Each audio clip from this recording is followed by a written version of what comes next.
going to record it on here. So we are preparing, but we're live on Facebook right now. Yay!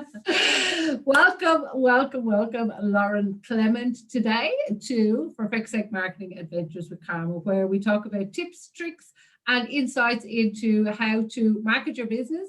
Tips I found that maybe save you time, or I bring guests in that have expertise in areas that maybe save you time as well. So Lauren, thank you so much for coming on board and having this chat with me today.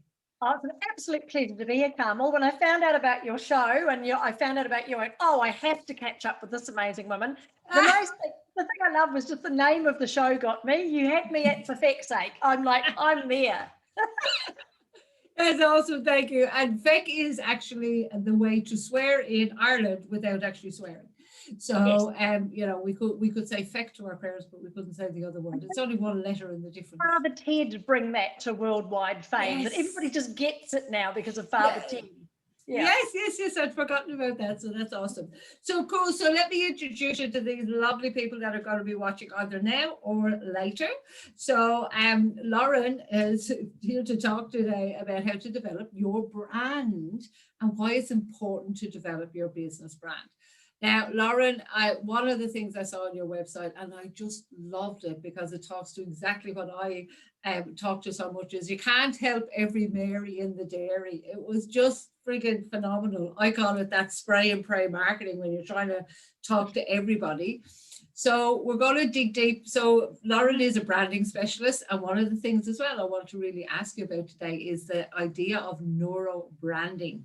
Yes. Which you mentioned, which I love as well. So you have a deeper story of how you've pushed through dyslexia and some other things like that to actually become the person you are today. So first and foremost, because I won't do it any justice whatsoever, is tell us a little bit about Lauren and how Lauren has got to where she is today. Yeah, absolutely. Thank you, Carmel. And thank you to everybody listening, because without people listening, none of these things would be possible, would they? We'd just be talking to ourselves, which would be pleasant, but nowhere near as effective. So I love it. Thank you so much, everyone who's tuned in. And thank you so much for having me on the show. So yeah, when I was born, I was a human baby. Surprise, surprise. Way back when in New Zealand, which is where my very English parents moved when they became 10-pound poms. So they were paid 10 quid to jump on a boat and go to the other side of the planet and start a new life. So good on them, good old pioneering independent people that they were. My dad was an engineering draftsman, my mum was a florist, and off they went to the new world. They chose New Zealand. I believe my father, I asked him this the other day, why did he choose New Zealand? And he said he had Canada, he had Australia, and he had New Zealand on the list.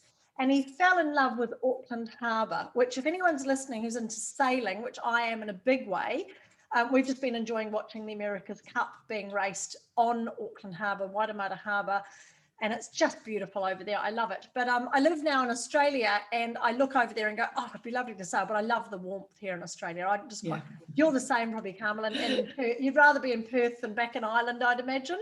Yeah, just a little bit. Beautiful countries, aren't they? The ones Oh, nice to magnificent. Visit, I think. Nice to visit. So yeah, but I do remember very, very clearly as a child in a little country school in South Auckland in Hunua in New Zealand. My English teacher came to my desk, and this is before computers. They were proper desks. They didn't quite have ink wells in them. I'm not quite that old. I think they had the holes where the inkwells used to go. So that was the generation. That's what we had. Keep your books in there and all that sort of stuff. He knelt by my desk and he said to me, look, you're really not getting this reading and writing stuff. You're not going to be able to learn like the other children are. You've got word blindness, which of course is dyslexia. Now that sounds like a really horrible thing for a teacher to say to a child. I was about 8 years old. But actually he knew me really well. He knew that anything you told me I couldn't do, I was going to go and prove you wrong. I was going to do anything I could to prove you wrong. So he helped me fall in love with books. I think the first series I really can remember absolutely diving into and loving was The Lion, the Witch and the Wardrobe. Yeah. And I just read those books and the whole the Narnia series absolutely back to back. He gave me a book of words that I would take home every night, and I would read, and someone would read them out and I'd have to spell them back to them. And the way I did it was I formed the shape of the word in my brain. So even now, if I have to spell something and I'm not sure, I will close my eyes and imagine the shape of the word rather than the way it's put together and so on. Yeah. There's certain words I just will never be able to spell. I just, for whatever reason, my brain can't calculate them. And I come across, thank God for spell check and all those other great things with Grammarly and it's wonderful. Yeah. So that was my dyslexia. So I dealt with that, but it wasn't until much later in life that I realized my dyslexia actually wasn't so much a disability for me. It became my greatest asset. So what happened was I was very creative, as a lot of dyslexic people are. So I loved painting and drawing. There was paper mache stuff everywhere. There was always something going on in my bedroom. My parents, thank them to this day, that they let me do whatever I wanted in my bedroom. I could hang things on the ceiling and it was just free reign in my bedroom as long as I didn't put it anywhere else in the house. So they encouraged me to be creative and to do those sorts of things. All I ever wanted to do was to be a graphic designer. So I went and got a graphic design diploma. I spent years honing that skill and I worked for advertising agencies. And I worked as a production manager in places like Saatchi and Ogilvy and Clement, all these really big brand agencies. And I discovered very quickly that that dyslexia that I had actually became my way of working out whether things looked right. So as a production manager, people would pass things across my desk to say, Lauren, can you please do a final check of this? Can you please check this logo? Can you check the colors? And I would know if it was misshapen or it was last year's logo or it had the wrong tagline or whatever, because it was the wrong shape. And that was exactly the same as what it was like when I was learning how to spell. Yeah. So it was actually a friend of mine, a journalist, who said to me when she said, tell me your story, as journalists do. They're such wonderful storytellers. And I explained the story to her and she said, hang on a minute, that's what it's all about. It's this word blindness stuff. And the fact that now you're a neurobranding expert, you're understanding how the brain sees brands the same way that you saw words when you were a child. So that was an epiphany for me to really launch my personal branding business. 10 years ago now. Here in Australia. I'd worked and run my own advertising agencies and worked as brand manager in corporates and so on. But what I love now, Carmel, is the fact that I'm able to teach entrepreneurs the basics of branding from inside the brain, that it just makes sense. When people understand it and they see it the way I see it, they go, oh, great, now I know why. I know why the FedEx logo does what it does. I know why I like this brand or I don't like that brand, or I really feel aligned with certain things. And it's really exciting to see those light bulb moments when people sort of get it. It's great. Right. So it's more that psychology behind it. Absolutely. And it's very subliminal. And I think the thing that anyone who's listening needs to understand that there is a definite difference between branding and marketing. So your brand, if you think about it like this, I know when I grew up in the bush in Hunua, I used to go up and play in the bush and we were Girl Guides and did all sorts of orienteering and all sorts of things. We had tools that helped us, and one was a compass and one was a map. And if you think about it this way, a brand is like a compass for your business. So it keeps you on true north, it keeps you consistent. It makes sure that all the messaging is clear, you know your audience, you know what you're trying to achieve. It keeps you on track, whereas your map is your marketing action plan. That shows you all the tactics to use and the channels to use and how to reach people and so on, like which social media channels or which type of content you're going to get out there, what you're going to pay for, what awards to go for and so on. That's all marketing, but you need both of them to work together. Yeah. Because a brand on its own or a compass on its own is hopeless. I don't know if anyone's ever gotten into a car and the GPS has said to them, head west. And it's like really helpful. What direction is west? I don't know.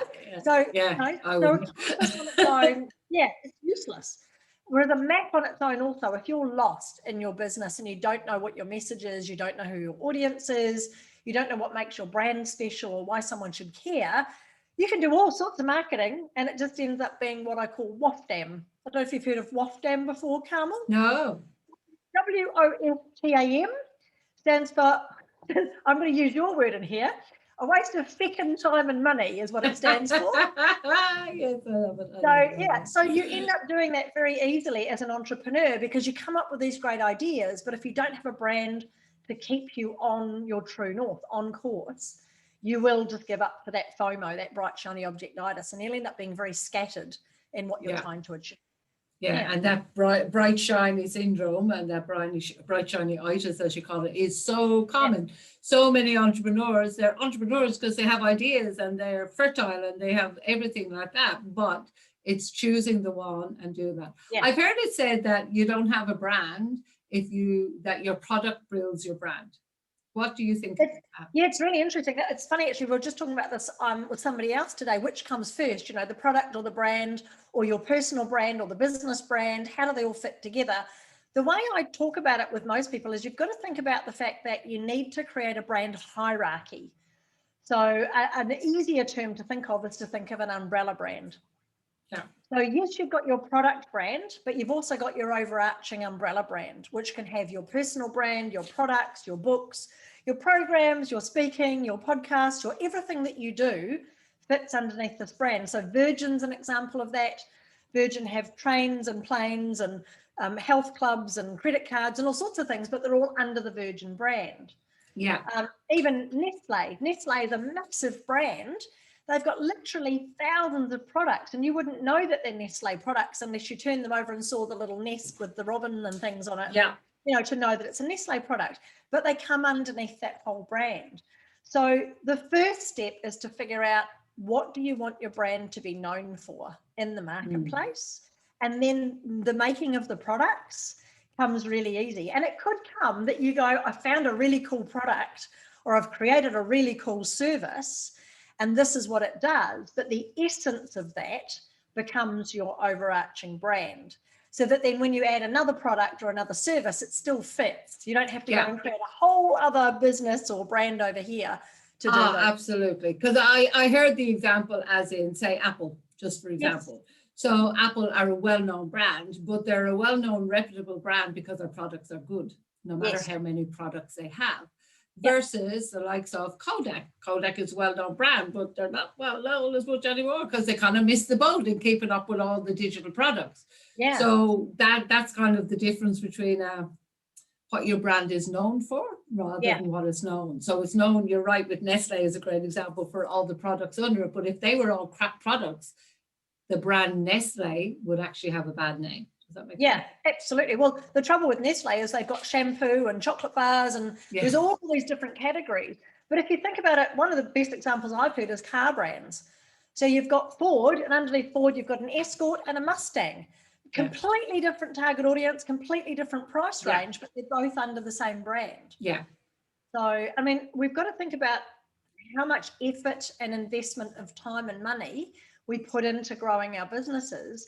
Have you really got the time to be running multiple brands with multiple target avatars, with, and doing it that way, or creating an overarching brand and then creating products and services underneath it? All the best brand builders do it. It's called building a brand platform. And then next time you have that bright, shiny object moment in the shower and you come up with, oh, we should do this, you can go, well, does it fit with my brand? My brand. Can I put it in underneath, and does it make sense for my audience? So, Cool. So tell me, with, say, if you're meeting an entrepreneur, small to medium business, they're, working for themselves or a small team, versus obviously we've talked about some of the big boys in it, and it's almost easier to build that brand because they have the power of the dollar behind them to educate people that they need that brand as well.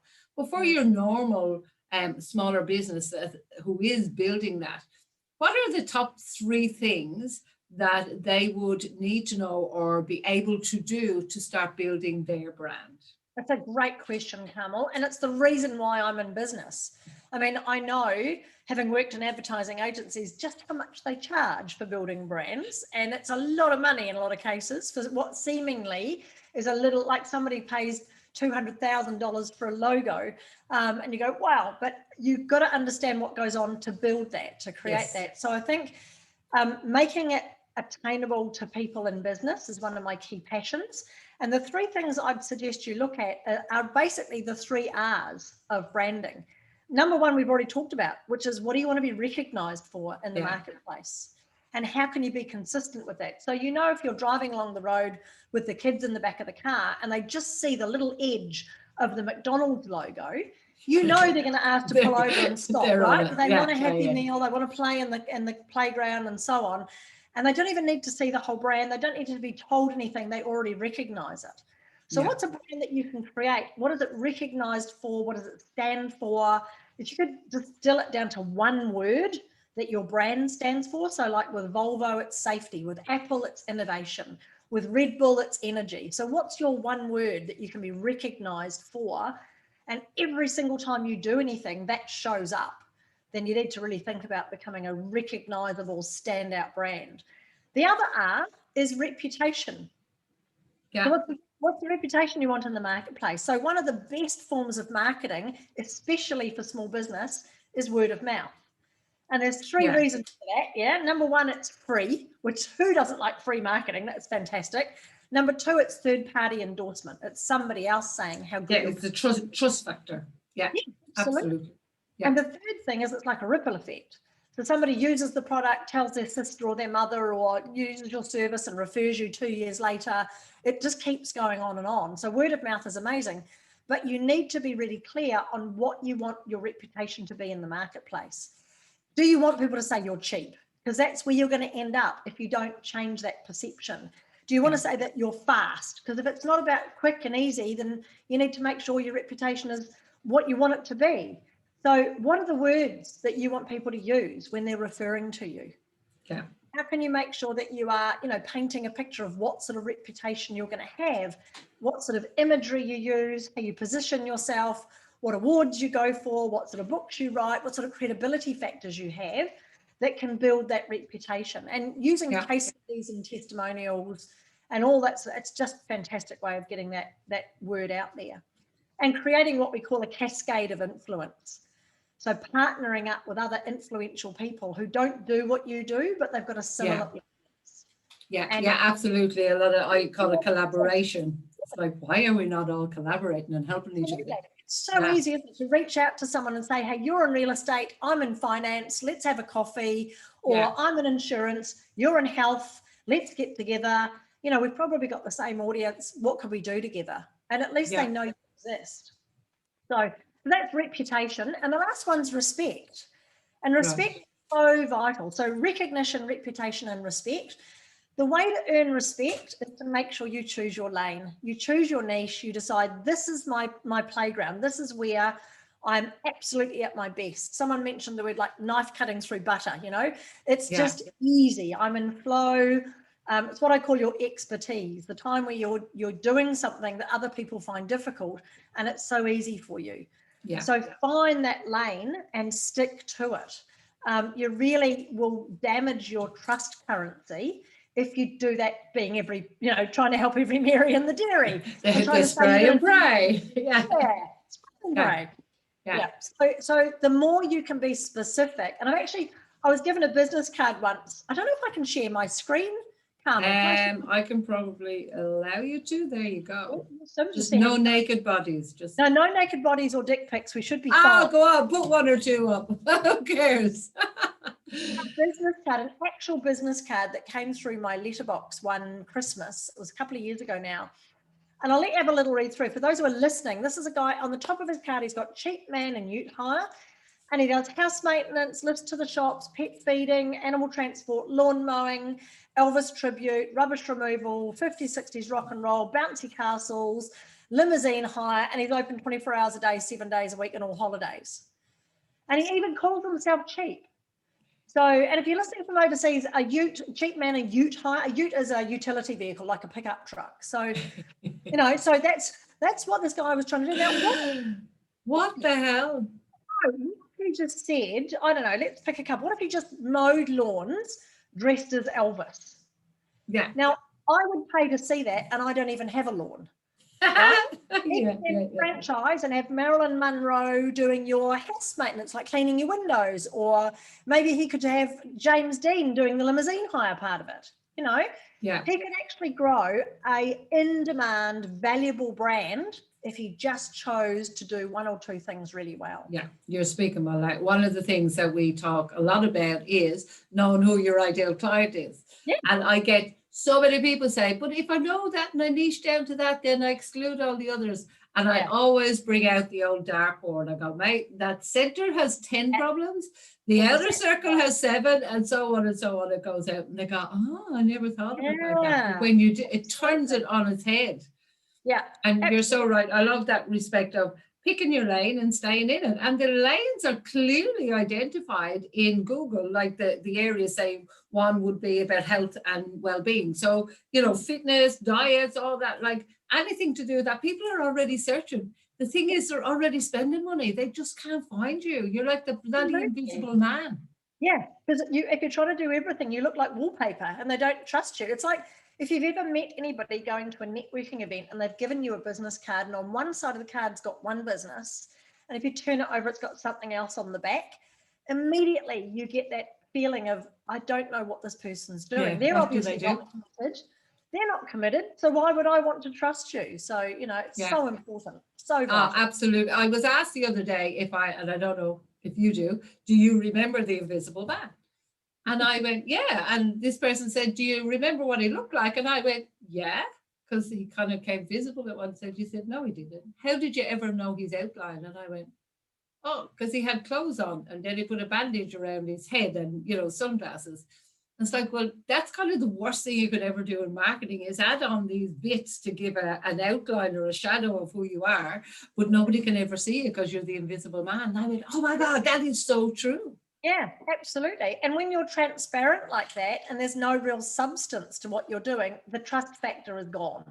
Totally gone. Because you can, I mean, we talk about earning respect. One of the things we do with the Audacious Agency is help people enter and win and leverage awards to grow their profile and their credibility, to be able to say, I'm an international award-winning specialist in this certain thing. That's great, that's fine. But if when you just dig a little bit deeper and you find that this person doesn't really have the content or the expertise or the experience because they're just so broad, it makes it really difficult to try to convert your brand from just the ego trip of being seen and noticed to actually making money from your business and from your brand. And it is, we used to have a saying in Ireland. I've used this a few times now. She's all fur coat and no knickers. And it's like so true. You know, you're all this bravado and show, but when you lift up the skirt, there's nothing underneath Nothing it. there. Yeah. And once trust is, you can build trust quite easily if you know how to do it. But once it's broken, it's like an old relationship. It's really hard to rebuild it. Yeah. Absolutely. And especially with your brand and your personal brand, you can take years and loads of money to build it, and it can be over so quickly if you don't align what you do with your brand. I met Janine from Boost Juice once. I met her a couple of times and I had a chat with her and I asked her about her personal brand, and she said she's always mindful if she's at an event of how much alcohol she drinks before she drives or anywhere she goes, because she's got this absolute fear that if she ever got pulled over, it would be in the papers the next day, juice lady on the juice, you know? So she absolutely lives her brand, you know, and she knows that the minute that something would happen with her personal life, it would reflect so badly on her business brand that it's just not worth doing. Yeah, and absolutely. And look, I mean, I'm quite often known now as the online granny, which is part of it. But my main brand is the communication queen. And under that comes, for feck's sake, marketing adventures. Why? Because I'm learning how to market as I go and teaching others, but it's fun, it's blah, blah, blah, and all this. So it's all, I'm a bit the same, as in I'm very authentic. So when I'm out, the highest compliment I've got is you're the exact same online as you are in person. It's like, brilliant. Okay, part of my brand is working. I'm quite authentic and fun, and I'm a bit, left of the center. That's okay. Well, because if you're doing anything in your marketing or positioning yourself or anything in your business and it doesn't feel right, it doesn't feel like it's aligned, it probably isn't. No. So, like you said, don't just put that stuff on because you feel like you should. You need to make sure you can live your brand. That's a great message. And it's so much easier because there was a time that, not that I was trying to pretend to be something I wasn't, but you were putting on more of a mask and making everything look perfect. And once I decided that, no, authenticity is actually one of my things, it's easier. it is less exhausting than trying to pretend to be something, this professional persona that had to wear, suits everywhere she went all the time. It's like, not me. I'm in my bare feet in the sarong half the time in the bloody garden because of ducks and geese and we grow all our own food. You know what I mean? So there's a bit of both in it, and that was okay. But I want to dig a little bit deeper into Lauren. Thank you so much for the stuff you gave us. So I want to ask you this question that I always ask people, because I for me as well as anything else, what is success to you? Oh, well, success is what we were just talking about, being able to live an aligned life, that you're doing something, you're absolutely on true north. It gives you meaning, you're living on purpose, you know that your expertise is being used, and it's easy. You're naturally attracting people into your life that some of them become clients, some of them become lifelong friends. That's when you just really know everything's aligned. And it's funny, there's an example I was just thinking of, Carmel, of someone who's been a real success to me. And she had a brand, I think it was called Conscious Wealth Institute, if I remember rightly. It's a few years ago now. And she was a wealth coach and a holistic practitioner. She was amazing. In fact, she became my mindset coach for a number of years. And I said to her, it's a very stuffy name for your business when I know you're very flamboyant, you love wearing these amazing colors. She was an opera singer. She was pint-sized, but used to wear these huge heels, and she was really larger than life. And she used to call people out on their excuses and on their BS all the time and say, that's just a mindset thing. And I mean, you've got this approach which is very forthright, and yet your brand is very Conscious Wealth Institute type thing. Yeah. What are you trying to achieve? And we helped rebrand her, and her new brand name was Pitbull Mindset. How good is that? From Conscious Wealth Institute to Pitbull Mindset. And she's done amazing things with her brand, because she now can feel that she can say and do things without having to excuse herself. And without with the name already excuses it. Yeah. She's now living her brand. She's being a pit bull with what she says what she thinks, which is awesome. So I think success to me is when that alignment happens, where you are, it's called Ikigai. The Japanese have a phrase for it, where you're doing what you love, and it's become part of your life and your work. And I guess, if you look at all the successful people who sadly have now left this mortal coil, Steve Jobs and people like that, they absolutely were living on purpose. They had a passion for what they were doing, and they said it didn't even need to be a business. The money came secondary. It was all about what I was trying to achieve and the impact that I was having.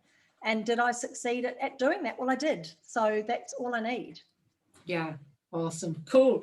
Now, I know lots of us have had lots of these in our businesses, and mistakes, learnings, errors, whatever we want to call them.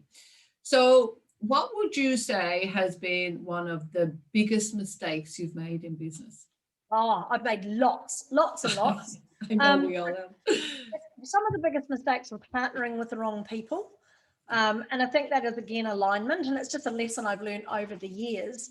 So we've had business partners in the past where we've just got different goals, and we never really sat down and talked about the future and the goals and where our company was going to be in 3 and 5 and 10 years time. And we should have, because if we'd done that, we would have realized that they were the wrong partners for us. Yes.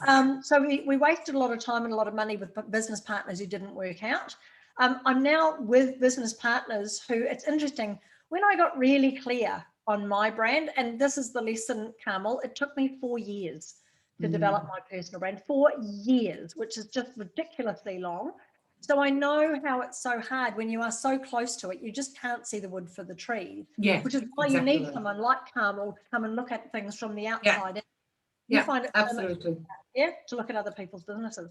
So I think now that I'm really, really clear, and I've been clear on my brand for a number of years, I'm just attracting the right people to my business. And they just get it, and we're on the same trajectory, if you like, to where we want to go. It's like a big beacon. It's like a lighthouse in amongst it all. That's where I need to go. All of us, a couple of different businesses that I have with different business partners, and all of us have the same end goal. We all have this, I want to be traveling the world, speaking at amazing big events and so on, and being paid to speak as the expert. Yes, I do some consulting and some work when I want to, but I want to be free to travel and live an amazing life. And that's our goal. That's where we want to be with all of our businesses. So the alignment, I think, alignment with yourself, with your brand and your business and what you're doing, and then aligning yourself with the people that you surround yourself. Be very careful, very choosy with who you allow into that. Absolutely. I do believe that. I've had similar experiences. So I know that in order to be as successful as you are, it does take a certain amount of habits to keep you there. So would you like to share with us some of your personal success habits? So to keep your, I think I read somewhere you do ridiculous 12 or 14, 16-hour days. I thought that was gone in hospitality. Try working for yourself. But how do you keep yourself in optimum shape? What do you like is a no-brainer? It is absolutely non-negotiable, that gets done every day, that keeps you in your prime, if you like. Brilliant question. And it's funny, actually, I know a lot of people who've got out of corporate and gone, I want to have my own business so that I've got more time freedom. And it's like, you don't know anything about being in business for yourself. It's quite funny. The number one thing in my life is I'm an early riser. So I always get up at about 5:45, 5:45, and I hit the gym. Every day. I go and smash myself in a workout. I'm burning between 500 and 600 calories in 45 minutes at F45. I'm in my 50s, so I'm really pushing it these days. But it's team training, which I love, but I go and I smash it and get it done. And then by 7:30, 8 o'clock in the morning, I'm at my desk, I'm ready to work. So quite often I'll look at people, like they might post things on social media about, I've just woken up and it's a beautiful day, and it's like 10 o'clock in the morning. I'm going, I've just already got a whole day's worth of work done before the phone rings, before my client meetings. I've smashed out a load of stuff. And the one thing that I do try to achieve, I don't do it every day, but most days, Carmel, I'd say probably 99% of the time, I have mini vacations.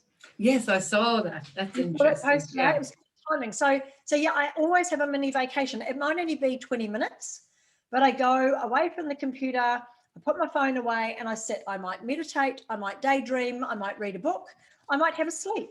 But I have a little 20 to 30 minutes. Sometimes it turns into an hour if I get the luxury of an hour, where I have a break. And probably around the middle of the day, 1, 2 o'clock in the afternoon, I go and do that. Because when you work for yourself, and I haven't had a vacation since, I had a weekend away in Brisbane about 2 months ago, which felt like we were away for a month. But I haven't had a vacation for I don't know how long.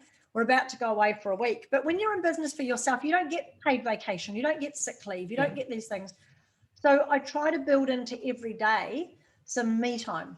So a little vacation, go and find a spot in the sun. It might be go and find a cafe, have a coffee, whatever, just chill out for a bit. And it's amazing, Carmel. It's often in those times of just self-reflection and quietness that you get those great ideas, and you get some, and you go, oh, right, I've been dwelling on that for a couple of days and now I know the answer. Yeah. So you've got to give your brain that downtime. Stop that monkey mind, as they call it, when you just quieten it. Yeah. Absolutely. Is your brain the same? Normally mine goes nuts just before I go to sleep at night.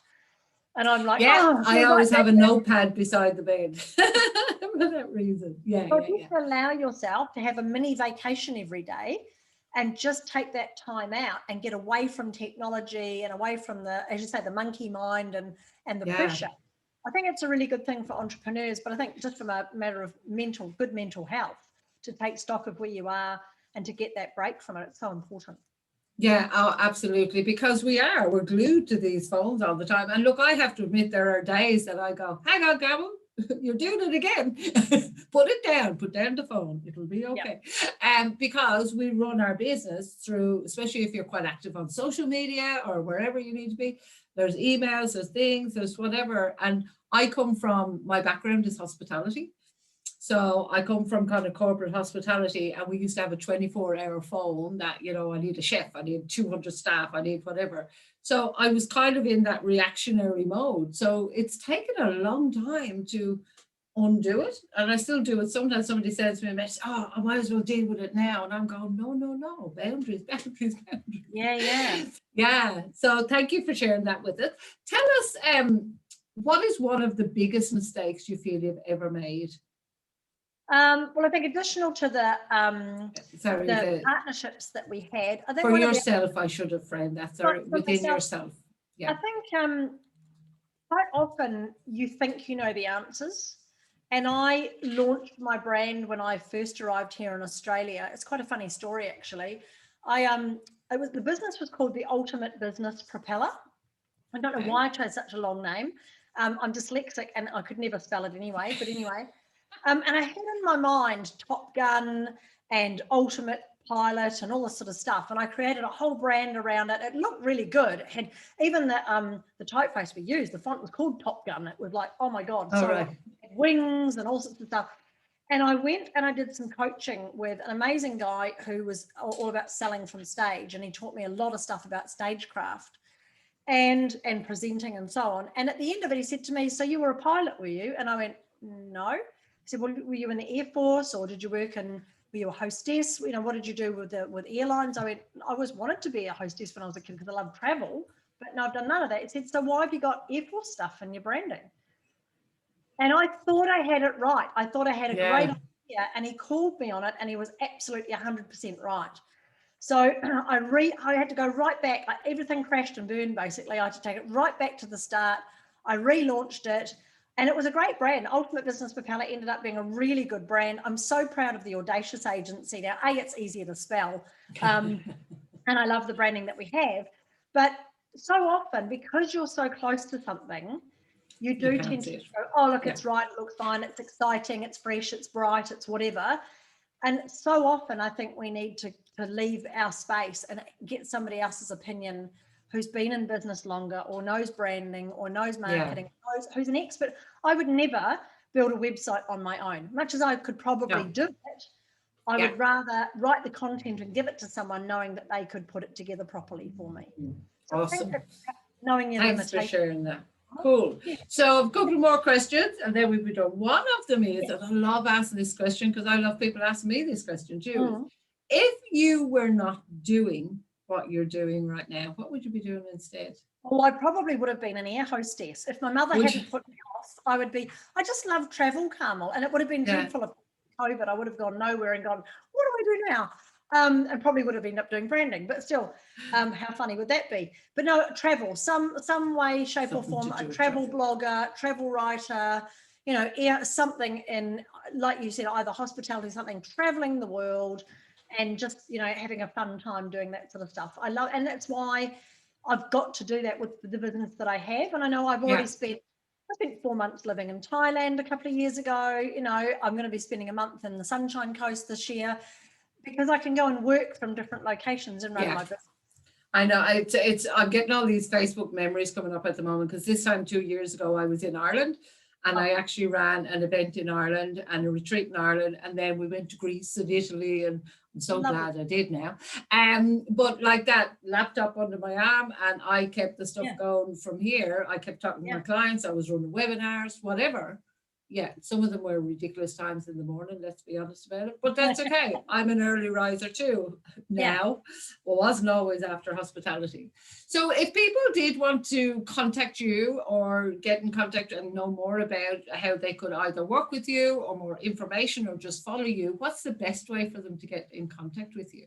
Well, they can always go to our website, which is theaudaciousagency.com. Make sure you put the that in there in front of it, theaudaciousagency.com. But we also have a really interactive Facebook group called Rocket Launch Your Business. And there's a couple of thousand global entrepreneurs in there, and they are amazing. So they share their wins. They talk about things that they're having challenges with. Annette and I are often in there just giving tips and tools. If there's media opportunities or awards that are coming up that people can enter, we pop them in there.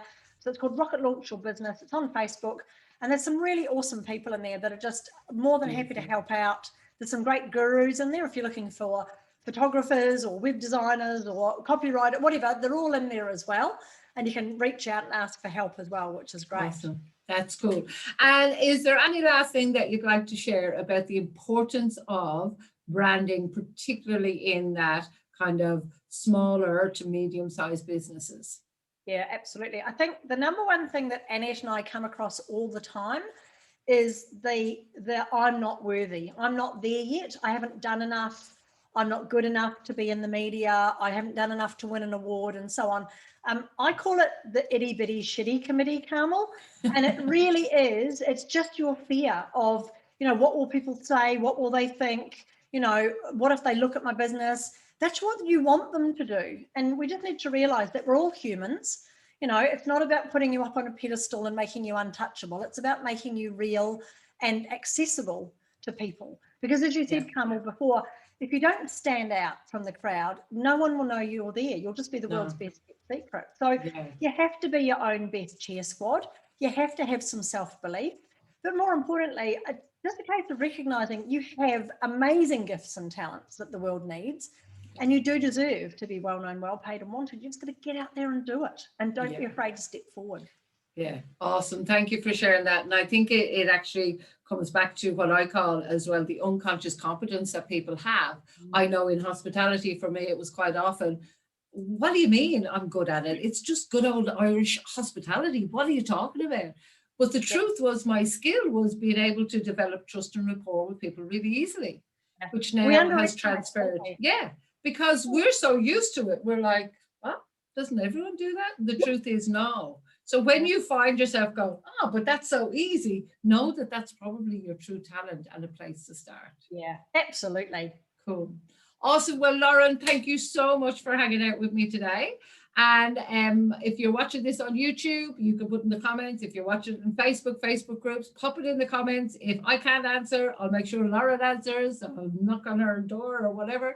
But if there's anything in this interview that's been of benefit to you, let us know as well so that we can actually know that we're on the right track and help you even more.